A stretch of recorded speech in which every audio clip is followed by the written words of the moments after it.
Officer Nawaz സാറെ, പ്രിയപ്പെട്ട അധ്യാപകരെ, ഇന്ന് ലഹരിയെ പറ്റി വിദ്യാർത്ഥികളിൽ വളരെയധികം കണ്ടുവരുന്ന ലഹരിയുടെ ഉപയോഗത്തെ പറ്റി അത് തടയുന്നതിനെ പറ്റിയൊക്കെ നമുക്ക് ഒരു അവബോധന ക്ലാസ് നൽകുവാൻ വേണ്ടി നവാസ് സാർ എത്തിയിരിക്കുകയാണ്.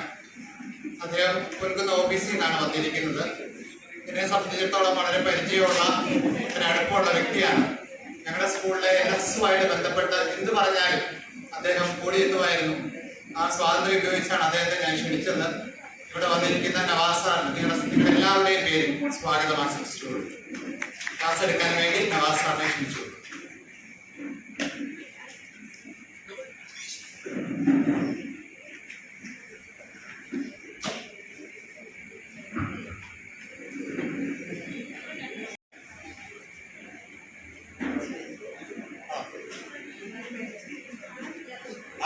ായിരുന്നോ?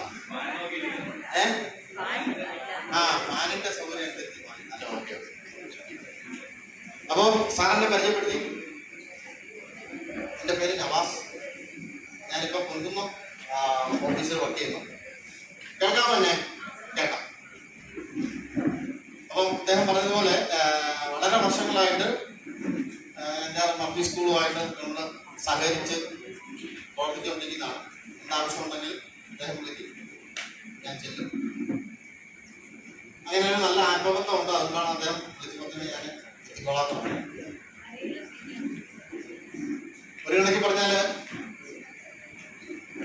ആയിരക്കണക്കായ വിദ്യാർത്ഥികളെ പഠിപ്പിച്ച് സമൂഹത്തിന്റെ വിവിധ തലങ്ങളിലേക്ക് എത്തിച്ചിരിക്കുന്ന ആൾക്കാരാണ് നിങ്ങളൊക്കെ, അല്ലേ? അപ്പൊ നിങ്ങൾക്കിട്ട് എനിക്കൊന്നും പഠിപ്പിക്കാനില്ല ആക്ച്വലി, കാരണം അതിന് മാത്രം വലിയ ആളൊന്നും അല്ല ഞാൻ. പിന്നെ നമുക്ക് കുറച്ച് കാര്യങ്ങളൊക്കെ അങ്ങോട്ടും ഇങ്ങോട്ട് ഡിസ്കസ് ചെയ്ത് പോകാം. ഭാഗ്യവശാൽ ഞാനും ഒരു പഴയ എക്കണോമിക്സുകാരനാണ്. അതിൻ്റെ ഒരു സന്തോഷവും എനിക്കുണ്ട് നിങ്ങളോട്. എക്കണോമിക്സും ഇംഗ്ലീഷും, അല്ലേ? നിങ്ങൾ നോക്കണം. അപ്പൊ നമുക്ക് കാര്യത്തിലേക്ക് കിടക്കാം. നമ്മൾ ഇന്ന് ഇപ്പം എൻ്റെ ഒരു കർത്തവ്യം എന്ന് പറഞ്ഞാൽ ലഹരി വിരുദ്ധ ബോധവൽക്കരണം നടത്തണോ അതോ ലഹരി ബോധവൽക്കരണം നടത്തണോ എന്നുള്ള കൺഫ്യൂഷനാണ്. കാരണം എന്താണെന്ന് വെച്ചാൽ ലഹരിയെ കുറിച്ചാണ് ആക്ച്വലി നമുക്ക് ആദ്യം അറിയിക്കുന്നത്. കാരണം എക്സ്ക്ലൂസീവായിട്ട് ടീച്ചേഴ്സിന് ഉള്ളൊരു പ്രോഗ്രാം ആയതുകൊണ്ട് ലഹരിയെ കുറിച്ച് നമ്മൾ അറിഞ്ഞിരിക്കുക എന്നുള്ളതാണ് ഏറ്റവും ഇമ്പോർട്ടൻ്റ് ആയിട്ടുള്ളത്.